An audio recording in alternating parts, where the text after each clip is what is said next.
Good morning, children. Today we are going to begin the third chapter in your textbook. The name of the chapter is So You Think You Can Divide. It is the story of an old man and his three sons. They have 17 camels. One day, the old man called his sons and asked them to divide these camels according to his wish. Let us go through the story. Before that, let's come across the new verse of this chapter.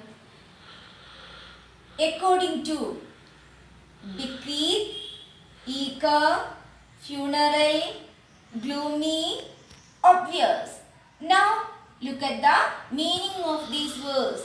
According to means as stated by somebody. What is the meaning of bequeath? Bequeath means to leave personal property to somebody after death.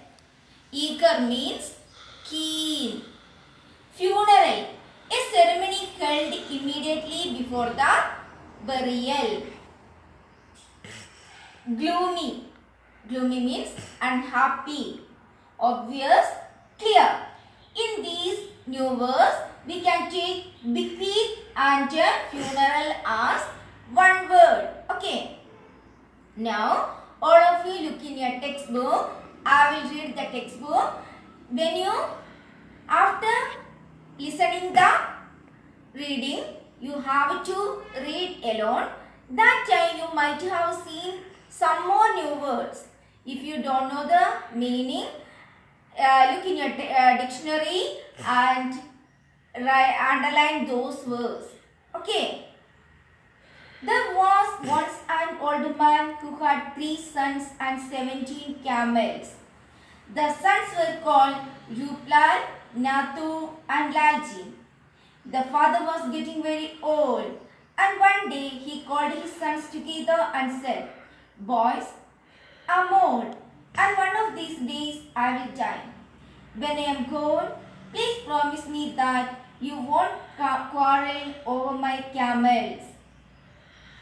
The 3 sons looked gloomy. They did not want their father to die, but they were eager to hear what he had to say. "I want you to divide the camels in this way," continued the old man. "Rupal, you are my first son and the oldest. You must have half the camels." Rupal looked pleased. "Thank you, father," he said. Now all of you look at me. We have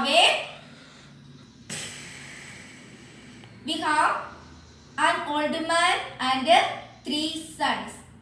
The old man looked very aged, and one day he called his 3 sons and he is saying, "One of the days I may die, and don't quarrel on my camels." How many camels they have? They have 17 camels, and he didn't wish to quarrel upon these camels. That is why he wanted to divide these camels. And the eldest son is Rupal. Second one is Nathu, and the younger son is Lalji. Father is hearing the wish of the father.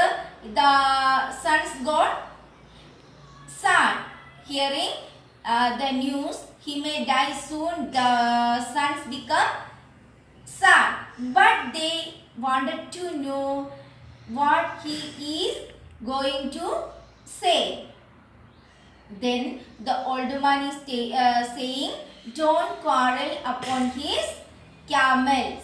And he is continuing. The old man is saying, "Rupal, you are my first son and the oldest. You will get the half of the share."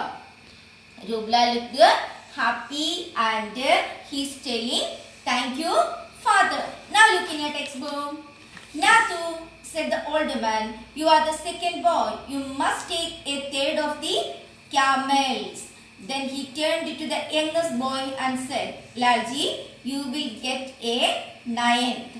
The younger boys were a little disappointed, but they did not complain. They promised not to quarrel, but do exactly as their father had commanded.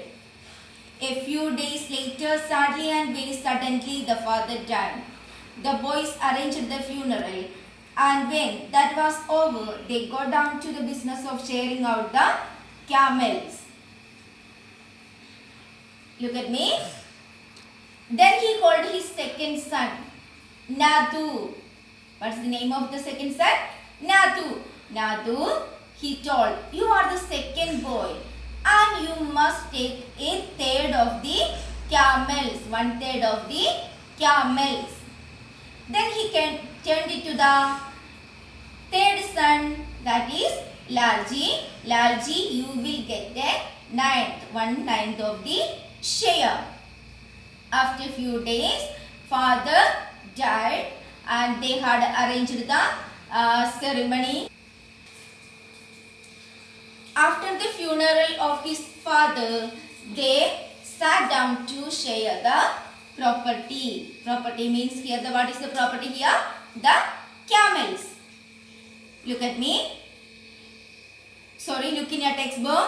Ruplan, the eldest boy, said, Father wanted me to have half the camel, but half of the 17 is 8.5. How can I take half a camel? The best idea would be for me to take 9 camels and you two can share the rest. The eldest boy is telling, out of 70 camels, father has told me to take half of the camel. Half of the camel means what? What is the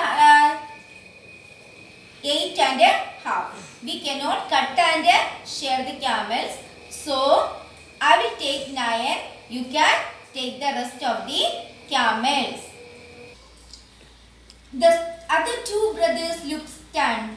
They shook their heads from side to side to show they did not agree with their brother's idea. You rogue, said Nathu. You are already getting a biggest share. Why should you get half a camel more? It is best that you take 8, added Lalji.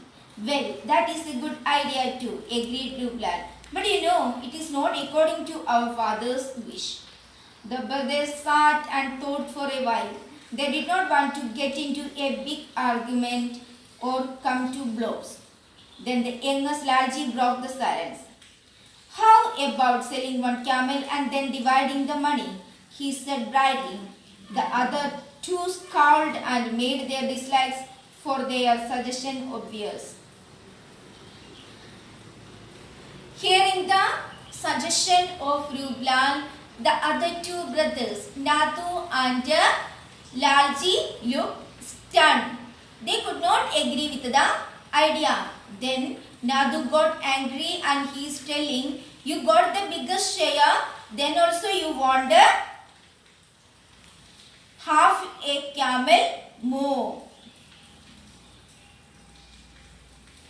Then Lalji is saying, it is best if you take 8. Then Ruplan is agreeing, yes, that's a good idea too, but it is not our father's wish. He is cunning and he wants the more. The brothers sat and thought for a while.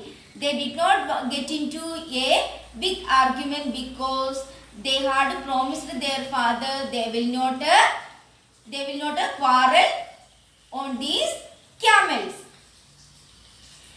Then Lalji, the youngest brother, is suggesting that we can sell 1 camel and divide the money. The other two sons could not agree with the idea, and they are continuing. Then what about killing 1 camel and feeding the village in memory of our father? Asked Lalji. seeing that they were unhappy with his idea. Hearing the idea, selling one camel and dividing the money among the sons, they were unhappy with that idea. So Lalji is bringing another new idea. Then what about killing one camel and feeding the village in memory of their father? Hearing this, Rupal got angry and he started to shout, "Are you crazy? Waste a good camel by feeding the whole village." The argument went on and on this way. Every time one of the sons made a suggestion, the other two disagreed. Their voices got louder and louder. Their faces got redder and redder. There was much stamping of feet and shaking of fists. After these two ideas, one after the other, few more suggestions came, but if one brings one idea, the other two will not agree with that, and their voice become louder and louder, their face becomes redder and redder, and they started to stamp their feet and shaking of fist. Children, in the next class we can continue the story. Today you will write these new words in your notebook and study the meanings and read the story 3 times. Underline the difficult words and try to find out the answers. Don't keep it for next day to study. Study today itself. I hope you are writing the copy. Have a nice day. Thank you.